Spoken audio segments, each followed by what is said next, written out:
একজন সত্যিকার ভালো নারীর জীবনের সবচেয়ে দামি সম্পদের নাম হচ্ছে টাকার চাইতে বেশি, গাড়ির চাইতে বেশি, বাড়ির চাইতে বেশি, গয়নার চাইতে বেশি, সেটার নাম হচ্ছে ইজ্জত। একজন মেয়ে সব দিয়ে দিতে পারে, ইজ্জত দিতে পারে না।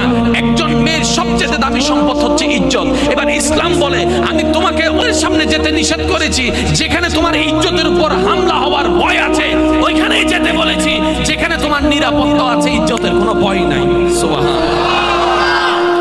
একজন সত্যিকার ভালো বউ তার জীবনের সবচেয়ে বড় নিয়ামত মনে করে দুনিয়ার তার স্বামীকে। কারণ সবাই তার সাথে বেঈমানি করবে, আমার স্বামী কখনো আমার সাথে বেঈমানি করবে না।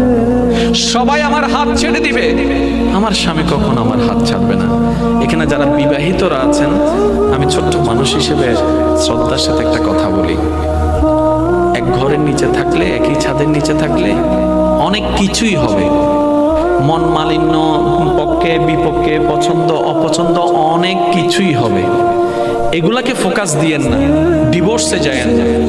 কারণ ডিভোর্স করে যেখানে যাবেন সেখানে যে মহাসুখ পাবেন এরকম কোনো গ্যারান্টি নাই। যেখানে আছেন থাকুন, আল্লাহর রহমতের আশা করুন। স্বামীর কাজ হচ্ছে স্ত্রীদেরকে মায়া প্রদর্শন করা, মহব্বত প্রদর্শন করা, কেয়ারিং প্রদর্শন করা।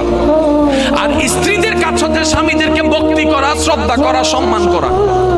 দুইজনের পক্ষ থেকে যখন এই ইসলামের নিয়ম দুইটা চলে আসবে, অশান্তির সংসার অশান্তির হয়ে যাবে। সুবহানাল্লাহ।